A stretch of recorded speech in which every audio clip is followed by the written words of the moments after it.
Hello, my friends, and welcome to the Shortbox Show. I'm your host, Bret, joined today by no other than the incredibly talented Johnny Desjardins. Johnny, what's going on, man? Yeah, not much. I was just working on a cover today. So I got some paint out right now. And yeah, just same old, same old. How about you? Likewise, this same old, just grinding it out, man. What are you working on? It's a cover. I don't know if the title has been released yet, so I don't know if I could say which one it is. Okay. Yeah. Hush, hush. Okay.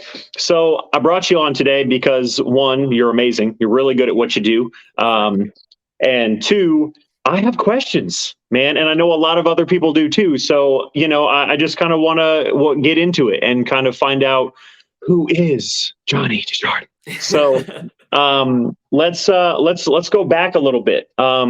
You got your first, kind of big deal at what, 2008, 2009, somewhere?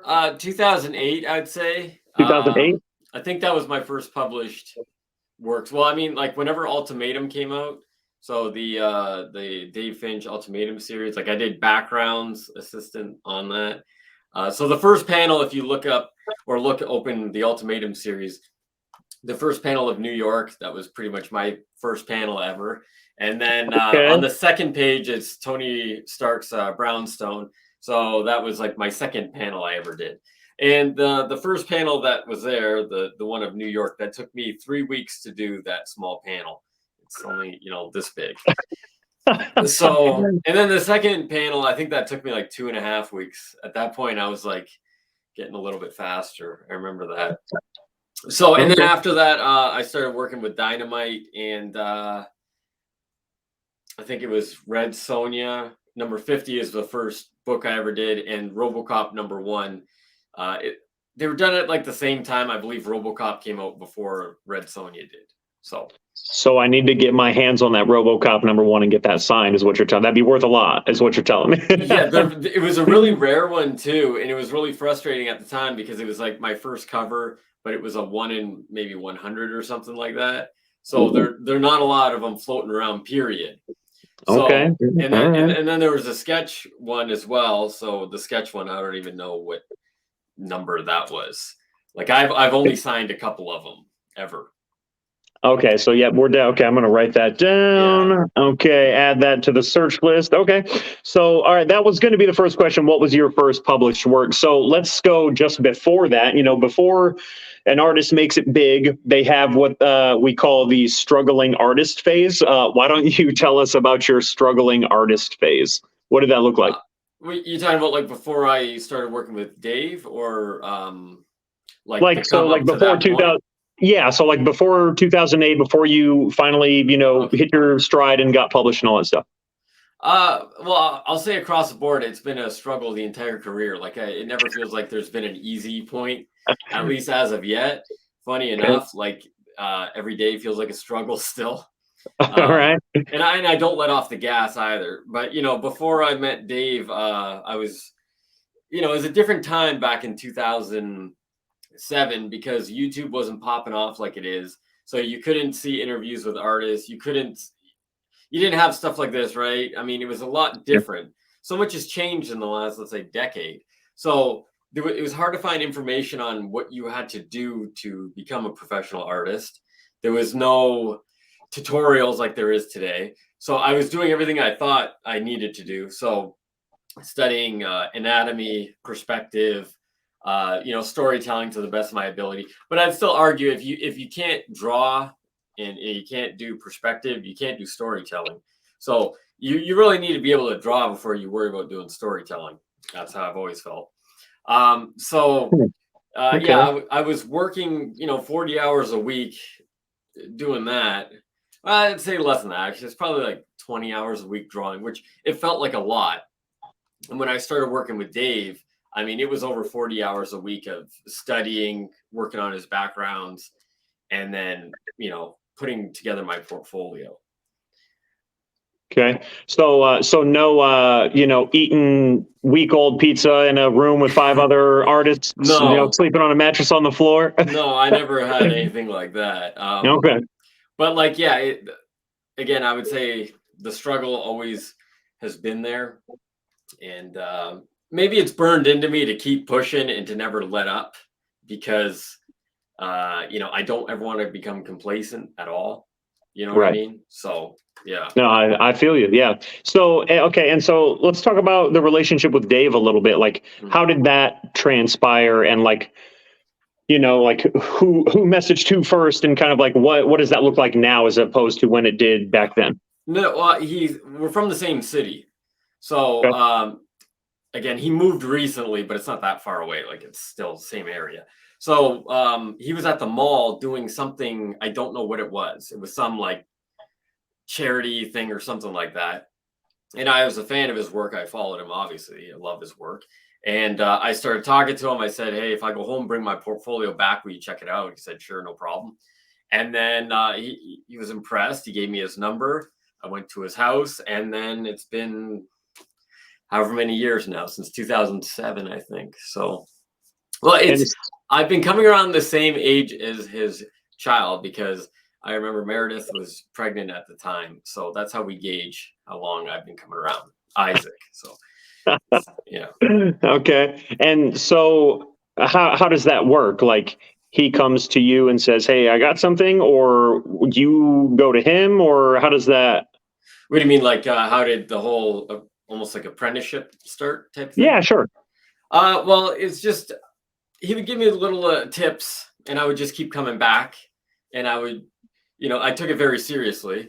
Right. So, when he said, you got to do figures or something like that, I did it, and I would, bring it back, and it just kept going from there. Looking back, I think if obviously I didn't put in the effort and the work, the relationship wouldn't have lasted and taken off, because Yeah. again, everybody's time is precious, and you don't want someone wasting your time, obviously. So I took it very serious. Now, I will say, when I was in high school, like, I could never be there on time. I could never go a whole week consistently. I couldn't do any of it, period. But the second I started working with him, I never missed one day. I was there every single time, on time, no matter what it was, no matter what time it was. So it was like a total flip, you know. So All just because you asked if you could bring your portfolio and he said yes. You know what I yeah. mean? Like, it's crazy how one yes can turn into just Yeah, anything. Like, you and just never know. it's like the cliche too. It's what you do with it. So, sometimes Yeah. you're offered an opportunity. Do you make the most of it? Do you take it serious? Never made any excuses. Never like, "Oh, I'm sorry, I was busy last night," or no. It was very. There's no excuses. Just keep putting in the work. Right. I mean, and clearly that has paid off like nobody's business for you, man. That's, yeah. Yeah, yeah. It's just, from there too, then it was like, okay, now you're working for companies, and then it was like the same pattern, I would say, because now, okay, you're given the opportunity to work for this company. Do you let off? Do you give excuses? You got deadlines, you blow the deadline. Oh, I'm sorry, I wasn't feeling good. I could still remember going to conventions, and then, coming home with the deadline a few days later. So there was never any downtime. And, I always took this career very seriously, And it above and shows. beyond, Yeah. All right. Yeah. So, and again, that shows in your work. You have done a lot of incredible work Well, thank you. in the comic space. No, thank you. I mean, I enjoy looking at it. So so many other people. So, and through the years, you you have tried and tested and succeeded and failed and or whatever. It's so many different styles of art and kind of like expression. What is your favorite of all that you have kind of, Well, tempered with? I've always wanted to paint with oils, but it was so far away from being able to do it, because so once you start painting, you lose the entire underdrawing. So, okay, you draw the drawing. Now, when you apply the paint, if you lose the drawing and the structure, you're relying on your skills and abilities to find it again. You're constantly losing it, finding it. So if your drawing skills aren't up to where they should be, the second you lose the underdrawing, you're lost. Like, the face will start melting, and the body will start twisting in the wrong ways. So I had to really establish the basics. So yeah, it was. I remember seeing Dave again doing acrylics, and I was so blown away. And I would try; it looked terrible. And for years, I tried. And again, like if you go back to my old Instagrams, you can see my really old paintings. They're not good at all. They're terrible. The I doubt Sharpie, that. I no, they are doubt that. awful. They are terrible. And now the Sharpies and whiteout, it's funny because they've been trending so well lately. But I've been doing them again since, if you go back 2000 and maybe 10, I was doing Sharpies and whiteout. And it's like over the years you learn lighting, better, how to manipulate it so you get more depth. You don't want to put white highlights everywhere, as tempting as it is, because then it ruins the image. So, learning a lot of restraint with that sort of thing. But yeah, I love different mediums, and sometimes I just get these things in my head and I go off in a tangent, like the watercolor stuff I've been doing lately, which is more of a traditional watercolor approach opposed to the way I was doing it. And so you don't have a favorite, you just love them all. I mean, if I had to just pick one, I would say oil, because it's got like the most range. And I also love like the old Renaissance style paintings where it's those thick, juicy colors and, really refined look. It's timeless. I mean, oil painting is, again, like you think of, the old masters and stuff like that. And I love that. I'm not a tech guy at all. I despise computers. I don't know how to use them. I don't know how to fix them at all. But like oil painting, it's primitive. Like you could do it in a cave and it'll just work, So I like that. Okay. All right. And so you were talking about the old masters, right? So who are the masters to you? Like, who is your favorite artist that you just like, that just inspires you and kind of bewilders you in a sense that like makes you want to do what you do? Well, there's a lot of them. And again, I'm like terrible with names, but I'll rattle off as many as I can remember. But also there's like people on Instagram, like again, we're all on Instagram. I don't know how to pronounce their name. I don't know what their name is, but I follow their work and I'm blown away with it. Some of them, it's I don't know what part of the world it is, so I don't know how to pronounce it in the beginning. Like I couldn't even guess, but I love the work. But like James Gurney, he's a modern master for sure. Anybody who's in the art scene would know who he is. Chris Guest, he's from England. There was a painting behind me that was one of his. Jeff Watts from Watts Atelier is an amazing artist. I love his work. Anybody who ever asks me for art tips, I just say, go check out Watts Atelier because it is an amazing program. Nathan Fowkes, he's a master illustrator and I love his colors. Again, he has a lot of tutorials that I follow. And on and on and on from there, really. Okay. So you were talking about a painting behind you. Do you have like a painting or a gift or something in your possession or collection that you just like, it's like your holy grail, like you cherish it beyond all belief? It's funny enough, like I don't actually own too many originals. Like I don't have any other artist originals.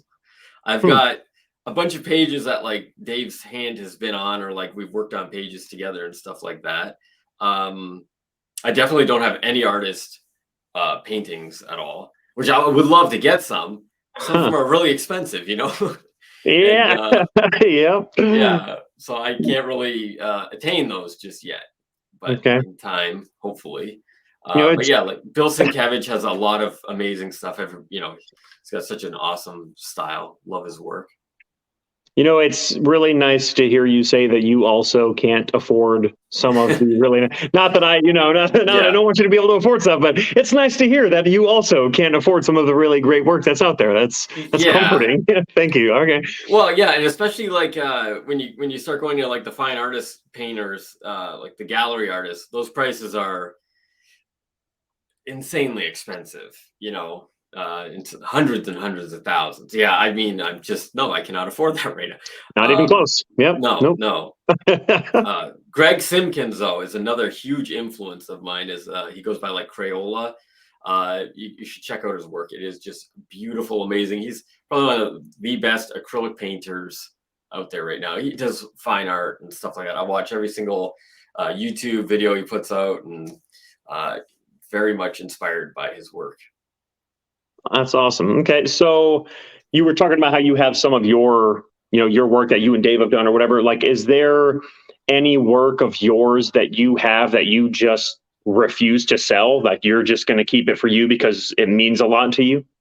Yeah, like I've got a lot of my original pages, and in the beginning stages, yeah, he would help actually redraw on the page. And those are way too special to me because it was the come up, But also, I got to keep the 2-page spread from the Ultimatum series because I did like 90% of the page, which happens to be all buildings. So I don't think like I would ever get rid of that page either. It's just too Okay. special. Yeah. I mean, I used to that have makes it framed behind me, and then I just swapped it out over the years. so what is like your dream project to work on? Like the one character or story or whatever that you like that's always there, like that's the one for me. Well, it used to just be one character, and now over the last couple years, it's really been a lot more broad. Like I've always loved Spawn. Obviously, it was a huge reason to get into comics. I love the character. I love the universe of it. Um, that would be one. But then, like I've really started enjoying Ghost Rider, and my Ghost Rider stuff trends very well, which I'm very happy about. Mm. And I bet, yeah. like the Joker, and I've had a couple covers with Joker on them. So and, yeah, it does change. It's more of like a fluid thing. I couldn't just say one character anymore. So you said you used to have one. Was that Spawn? It would have been just Spawn, but then like I'd Yeah. almost choose. Well, it would have to be Spawn and Clown though. It couldn't just be Spawn on the cover because I love Okay. Clown. Yeah. Just almost more. Because he's such a disgusting character. He really is. Well, and Yeah. so like, okay, was there like a particular artist of Spawn that really like kind of pulled you in? Greg Capullo for sure. Because I remember Same. collecting. Yeah, I was Right. buying the. I think Spawn number 70 was the first Spawn book I bought from the comic store. It's the one. It's got the tan background, and he's holding the skull, and he's looking at it. I think I know which one you're talking about. I think I have it. Yeah. Yeah, it's the one where the kid, he's got like a gun and he shoots somebody, and yeah, it's a very dark story. But I remember it scared me, but also it like intrigued me at the same time. Yeah. And I just remember keep like rereading, or just really for me, I stare at the pictures more than I read. I'm blown away by visuals. I'm a visual person, and obviously I'd read the story, but then I would just go back, and it would immerse you into the story. The stronger the visuals, at least for me, it really pulled me in. Someone who's sculpted the background, the foreground, all the characters. Greg Capullo is obviously a master. Yeah. We all know that. Yeah. His characters have such character to them too. So yeah, it was one of those defining books that really just took things to the next level, and also like opened my mind to the stories, because I was never really into like tongue-in-cheek type of stuff. I really like the more darker, grittier, Yeah. evil sort of thing. So yeah. So with that being said, do you have a preference over DC or Marvel? No, I wouldn't say so.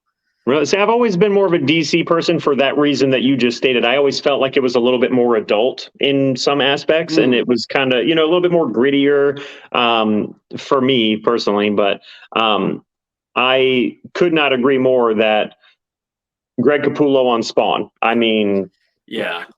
and like you were saying, there are so many things that are great about comics that make a story more enjoyable, and one of them is like the backgrounds, the or like the page layout, or just all the different things instead of just a blank page with words on it. Like, yeah, otherwise it's a novel if you don't have the pictures to go with it. Okay, exactly. you need that. So yeah, and that's why I was always a fan of, again, making sure my backgrounds were up to snuff, and that they match the characters, and that the lighting, all that stuff comes together when you're looking at a comic page, and especially being consistent across the book, which sometimes it's difficult because some pages are heavier than others, or some subject matter it's just not as much fun to do.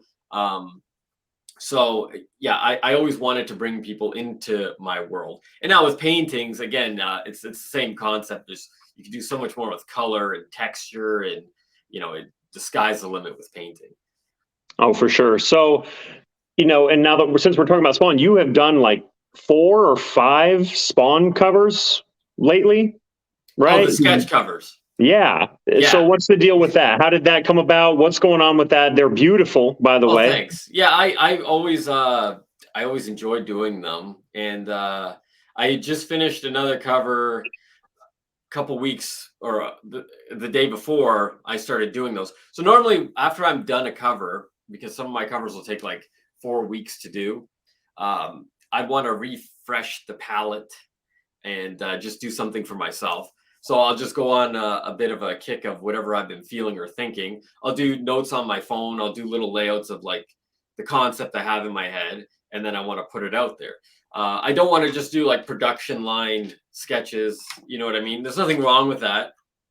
And, again, I don't have anything against it. But right now, I really want to just craft as much unique pieces as possible. That's also why I don't take commissions at this point. I want to just keep running as fast as I can and producing as much fresh material as possible. So yeah, I would just, start thinking about, Spawn, or no, I saw the female Spawn. I think it's just she Spawn, right? Yeah. The name of the character. And I was like, oh, that's an actual awesome design. I like it. I like the colors. So I did that, and I was like, okay, now I got to do a clown. I was like, okay, I did a clown, and I did a couple more Spawn after that. And, yeah, that's how they pretty much come about. And so, I mean, do you just hold on to them to sell later, or what, are they going to somebody, or? Yeah, well, they all sold at the time of posting them. Yeah. I don't always will post if it's for sale or not. Sometimes it's, sold, or if somebody does get in, I have someone that I know wants one. But for the most part, I just do them. If they sell, or they'll go to CGC and, to just get graded and go up on eBay or something. And so you're saying that people could just message you on Instagram and be like, hey, this is dope, I want to buy it. And if it's available, you'll be like, yeah, sure. Yeah. That's pretty much the way that things go right now. Okay. And I try and, if there's something trending or if there's something cool, I'll push that ahead to just try and get something out there like that.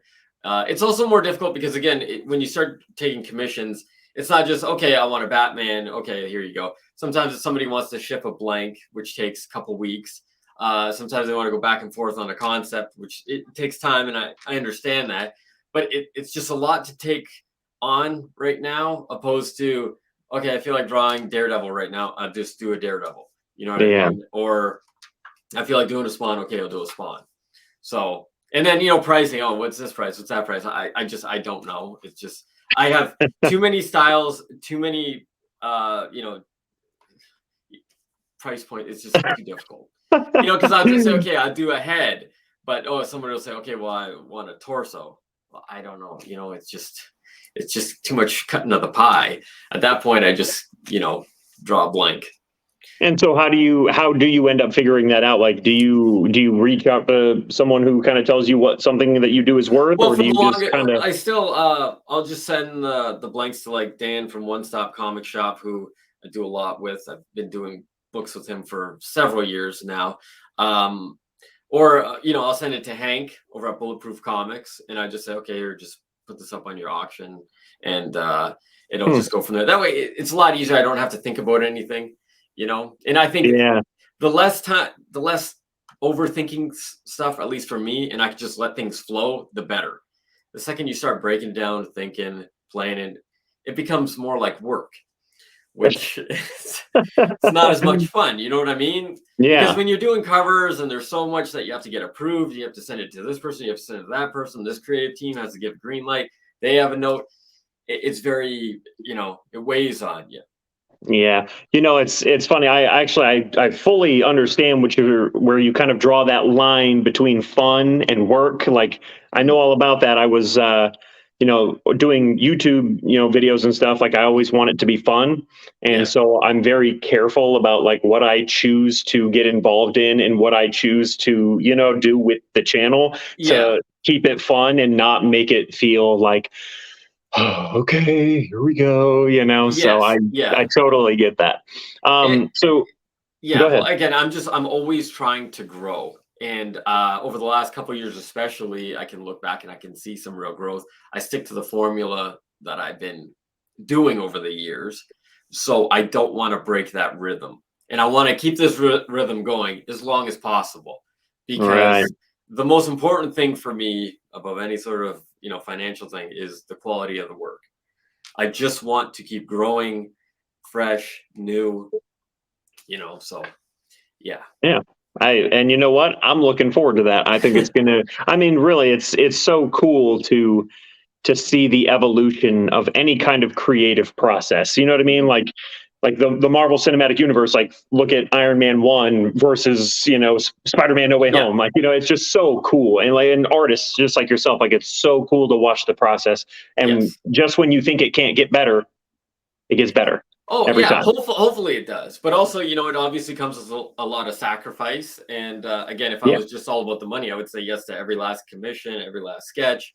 The answer would always be yes, and I wouldn't care. But I really do care, and I think it obviously shows because, again, I don't do those things. I want to Yeah. make sure the work is as fresh as possible, build a good quality name around it. And this is why people love you. And this is also why I'm super honored that you said yes to this interview. So there we go. Like that's great. Well, Um, yeah, no, I love talking. It's a lot more easier to talk. Like again, that's how we met on my Instagram stream, right? yeah. So for everybody who's watching, I'll randomly pull someone on while I'm sketching, and then we can have a conversation. Because again, I can't see all the questions coming in, so I'll just talk to a random person, and that's how we met actually. So It was an awesome live stream. It was great. That clown cover it was a was clown, right? Yeah, okay, that's exactly so it. Yeah, good. Yeah. yeah, So okay, and so you've kind of touched on like do's and don'ts for you, like things where you draw a line, or you don't do some things, you do some things, you kind of, what I mean, you have boundaries, so to speak. And yeah. so is there anything as an artist that you just refuse to do? Like, I know that there are some artists who won't like sign a book on the outside of the book because they think it ruins the cover, or like they won't draw a specific character, or they won't sign a specific book. Is there anything like that where you're just like, I just don't do that?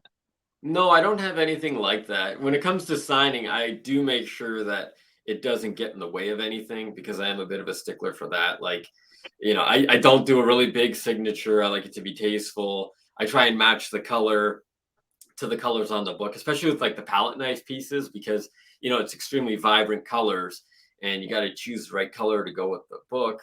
Um, The yeah, artist in you. yeah, exactly. Yeah. In that way. But yeah, I can't think of anything that I say like no to.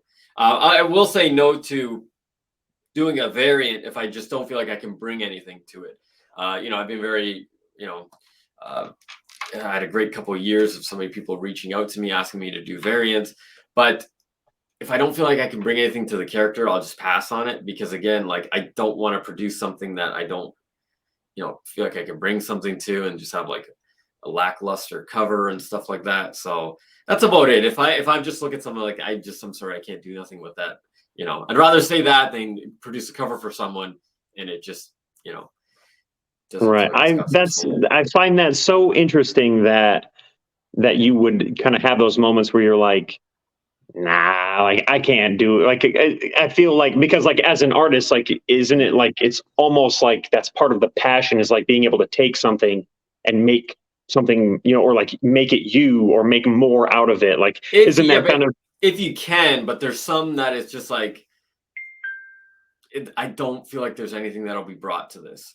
So therefore, it's better to pass on it because again, I've worked on like at this point I've done it's got to be at least 200 covers published.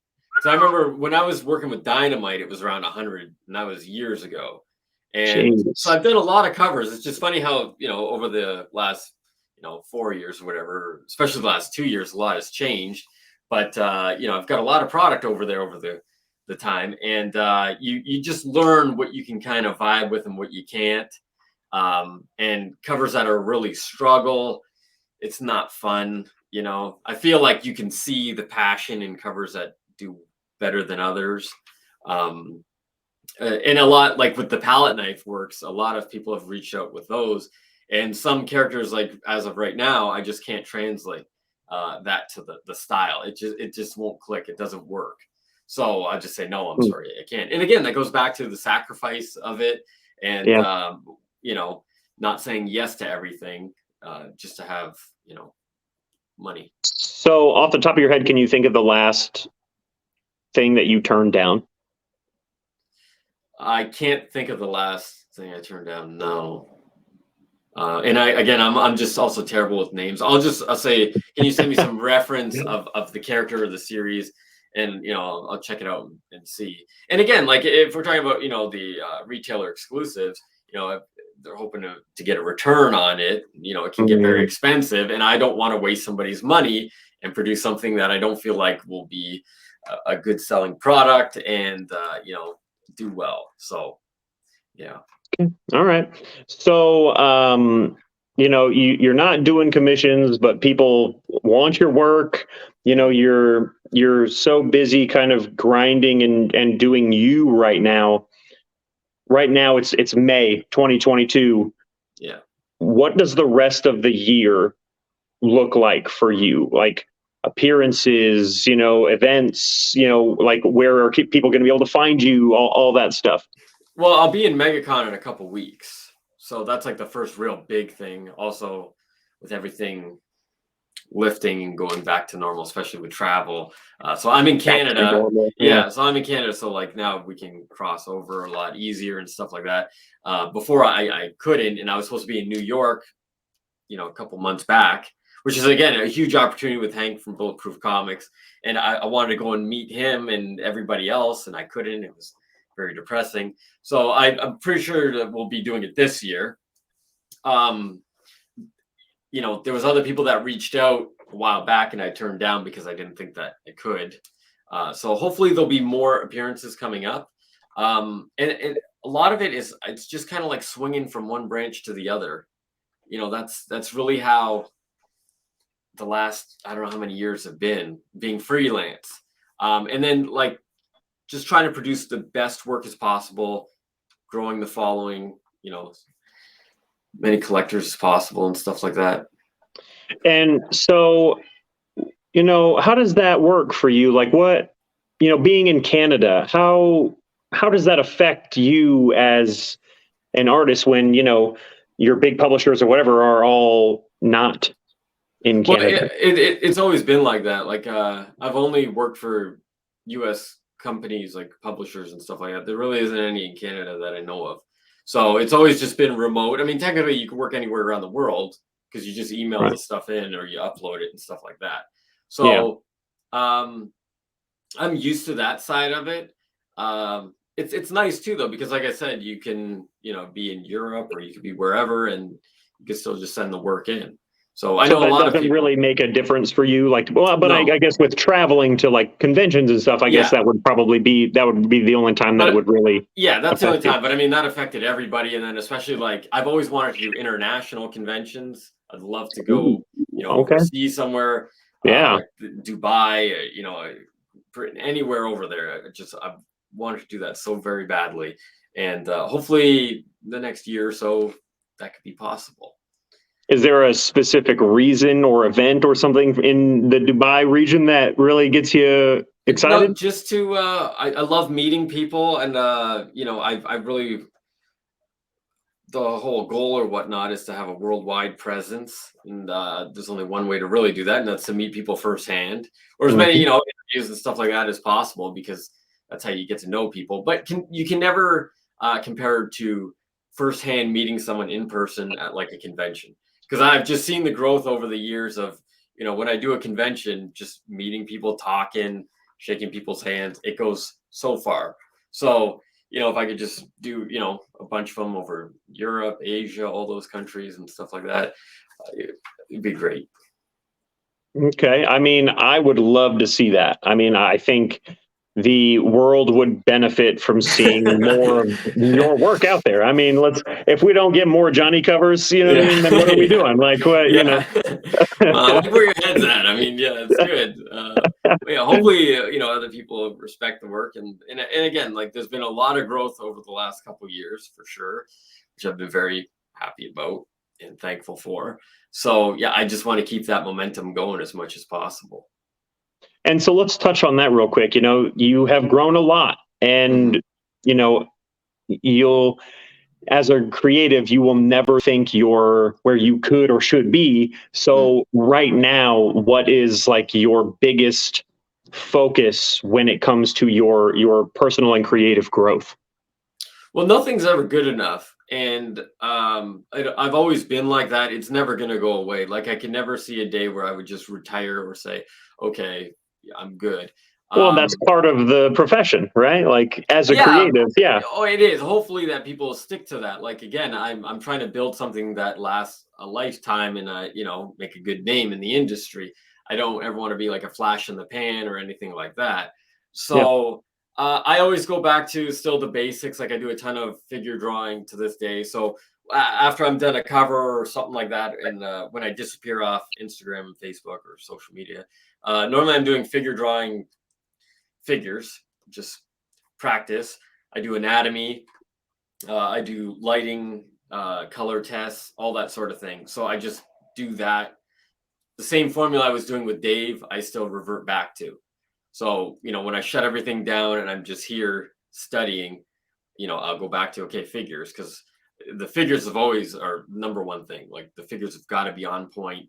Everything's got to be in the right spot. It's very difficult. There's a lot of things to move around and to tweak. So that'll never end. Like, figures, again, for every artist, like, that's the number one thing. Then, those faces, and then it's the painting on top of it. So I'm constantly doing that. It's like a juggle. So I'll do covers, commissions, all that sort of thing. And then I'll just shut everything down and just do study. I'll look back at my own paintings. Okay, what's working, what's not? This is working. Okay, more studies on that. Like, I have stacks of sketchbooks. I have stacks of paper that I do these on. So yeah, and again, that goes back to like a struggle, sacrifice, because again, I'm saying no to an income to further the quality of work. Right. Well, and as you should, but that's also why you are where you are now. Again, that sacrifice. But you see, this is what I'm saying. Like, I've been sticking to the same formula that I've seen the growth over the years. And I know I can only grow so much so fast. And I know that it's the only way to get to the end goal. I've just got to keep my head down and keep doing what I'm doing, And it's an amazing feeling when you have a lot of great responses and people say very nice things and people reach out, and it's a very humbling feeling. I love it. But again, the only way to keep this going and keep burning is to keep going back to the basics for me. So, and again, I can only do so much in one day. So, I gotta cut it somewhere. And you're such a humble creative, Johnny. It's very it's very interesting to hear, someone in your space say something so, so, I don't want to, for lack of a better word, simple. Like, your area of growth is the basics. Like, that's. But that's what I think it is. Awesome. Like, you don't want to start overthinking things or, getting lost in the whole whirlwind that goes around you. At least for me, I'll just shut everything down and go back to the basics, because I know the basics is where it got me. I see the growth. Okay, I just shut everything down, and that, I don't ever think I'm going to stop doing that. It's just harder to juggle everything at sometimes, because I crave just like an appetite figure drawing studies. And, there's no price tag you can put on that. So I just want, okay, I'm making enough, income coming in. Okay. So that I know I can reserve this amount of time to study, I don't know if I keep repeating myself at this point or not, but like, no, it's just a very basic formula, and maybe I'm kind of robotic in that way, but that roboticness, it's all about repetition. It's just like when you go to the gym, you don't just do one curl and then you get biceps. It's hundreds of curls over several years, and then making sure your diet's on point and everything else to get all the gains and the growth. So you just think back to that basic thing. That's how my mind works, I mean, and you know what? I bet if a lot more people's mind work like that, there'd probably be a lot of really awesome artists out there. So maybe we shouldn't post this. We should probably might edit this out. Keep you, Well, no, yeah. like I follow in the footsteps again of a lot of the great people that I respect and admire, and there's a lot of people who, again, they stick to that same formula. Like James Gurney, you can look him up after if you're not familiar with who he is. All he does is, studies realistically at this point. It's what he loves and what he finds interesting, but it's a study at the end of the day. But it's an awesome painting. Even Dave Finch to this day, he still does figure drawing studies. He does anatomy studies. Check out his YouTube channel if you're an artist who wants tips and stuff like that. He still goes back to the basics. So there's still a lot of people that do that. I mean, and that's why you are good at what you do, and I don't draw anymore. So, okay. So I don't want to take up a bunch of your time. So I'm going to hit you with one more good question, and then we'll probably call it a wrap. What is the next big move for Johnny? Yeah, I wish I could answer that. Because I can't answer it like I can't think of a specific thing. The main thing right now is I'm trying to work out this new watercolor technique. Because it'll be, once I crack the cipher, in my mind, I think about, it's like spinning a Rubik's Cube and you're constantly spinning it, trying to find the right combination. So in my mind, I'm always trying to spin, okay, how do I get this technique down? No, it's not like this. It's more like this. It's not like this. More like this. It's more like this. More like this. So I'm always trying to do that because this new style that keeps flashing in my head, I know will be something new to bring to the table that I've never done before. So it's figuring out that cipher. That'll be a really cool new thing to pursue. Like the watercolor heads that I was posting, what was that, a couple weeks back? They're actually very small. They're behind me. All right. Okay. Yeah, you see them.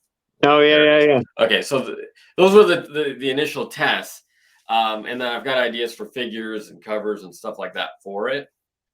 So that would be like the next big thing that I can really think of off the top of my head. Okay. No other secret, covers that we probably shouldn't speak about. Well, yeah, no, there's a lot of things that are up in the air that are always waiting to fall down. I mean, that's just also being like in the life of freelance. Right. Creator or any sort of industry, you're always waiting for something that was put in someone's ear from 2 years ago or something like that, or hey, this person just got back to me, and there's a ton of leads that are always trying to be tracked down. Okay. And at any point in time, I could get a call and say, oh, look, we've got this coming in, or you got that. I mean, tomorrow morning, who knows, maybe it's a Ghost Rider cover. I don't know. That would be sweet. In your dreams, right? Yeah. Yeah. So, and you said that, watercolor is the next big thing. Is this the kind of style that you've been kind of pre-alluding to with the Spawn covers where you were doing watercolor, or is that a whole secret project?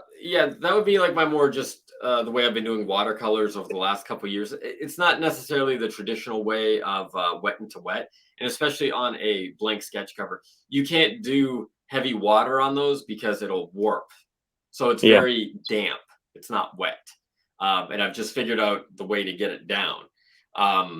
Some covers do not take the water at all, or the paint. It just soaks in. It's too frustrating. So that's why I won't do watercolor on certain blanks, because I don't want to give out something that I'm not happy with. So, okay. But yeah, this new technique, and it'll be an interesting style for sure. I'm looking forward to it. I know everyone watching is too. So yeah, no, keep hammering that out, man. I can't wait to see it. Do you have in mind, once you've kind of mastered it, do you have in mind what your first big deal will be with that style? No, because how this normally goes, just like the palette knife stuff I was I do, it'll just be a random thing that clicks and the pieces come together. So it might just be, okay, I'm thinking of like the picture behind you right now. I just keep thinking about Moon Knight because I love that palette that's behind you. Okay, so what I would do is rip those colors, and that's all I'm thinking, applying that to a Moon Knight. Because again, it's a white costume, but there's so many colors that you could do with that. Even with oils, I want to do an oil Moon Knight. It's really been on my mind because again, I would use all those colors, if not more, in Moon Knight, which I think would be very interesting. I love pink, I love teal, I love extremely vibrant colors, and I'd love to work him into his costume. So, well, you heard it here, ladies and gentlemen. If Johnny does a Moon Knight painting with these colors, it's my fault. You're welcome. yeah, no, it's a cool painting. I like it. It's Yeah, abstract, but yeah. it's pleasing to look at. You know. Well, now I feel bad. I've been covering it up this whole time. Oh, like I kind of see like a face in it. I don't know if you guys see it, but I see like a profile of a It's like, face. yeah, it's like right. Yeah. Yeah, right Here. there. Yeah. Yeah, Yeah. yeah. No, I see it. Yeah. Okay. Okay. I got you. I have an artistic eye too. See, Yeah. yeah, You know, okay. yeah. We're on the same page then. Yeah. Yeah. So, Johnny, I want to thank you so much, man, for doing this. I mean, from me and everyone in the space, man, keep doing what you're doing because you're crushing it and we're loving it, man. I mean, Well, I yeah, no, go I ahead. appreciate it. I got to thank everybody who, supports me and purchases stuff because that keeps the dream alive. And again, like as much as people like, thank me and whatnot, I have to thank you guys and everybody because again, we're really in it together. The more growth and success that I get, it's your success as well because you support me and therefore I get to continue on. So it's one big circle, It's a that's how I very perceive it. yeah, no, it's a beautifully symbiotic relationship. Yeah, Yes. you can't have one without the other. So I Exactly. totally agree. Yeah, exactly. I couldn't do it without you, and we're like a team. So we need jackets. We need jackets. Yes. Okay, I'm gonna get those in the works. I love it. That's a genius idea. We will definitely have to do this again sometime soon. Yeah, for sure. Yeah. So why don't you, until then, why don't you tell everyone watching where they can find you, how they can get a hold of you, all that good stuff. Well, my Instagram, that seems, one of the easiest spots. My Facebook and Instagram is connected, but it seems like Facebook has slowed down quite a bit for some reason. Not sure why. So yeah, Instagram, Facebook, and I post about whatever covers that are like retailer exclusives are coming out. One Stop Comic Shop, Dan, did a lot of work with him. He's a great guy. He still has, my Batman variants. I think the turtle one's available through there. The first turtle cover I did, not the Ronin series. Or again, Hank over at bulletproofcomics.com. Lots of great stuff over there. And I think the Turtle 5 cover just came out this week, I believe. So they could be available. They could be sold out. I'm not sure. Joel's our collectible. I'm sure by the time it drops, it'll be probably. Yeah. So I try and keep everybody up to date as much as possible. And again, I have to thank everybody who supported me and bought any covers or all the shares, the likes, the comments. I really appreciate all of it. I'm looking forward to getting my hand on a sketch cover myself. I will not be able to make it to MegaCon, but we can work something out. We'll figure something out. I'm sure we'll work something because I have like a stack of blank covers chilling right now that I'm just waiting to hand out to the right person. It's funny. So many people have ever since those new Spawn books have come out, they've reached out and they've emailed me and said, "Hey, I've got a bunch of these Spawn blanks." So I mean, they're pretty great. Yeah, I mean, and you're doing a great job with them, man. I'm looking forward to getting my hands on one someday. So, we'll make it happen. Ladies and gentlemen, if you like the video, please like and subscribe, and we will see you next time. Thanks, everybody. Have a good one.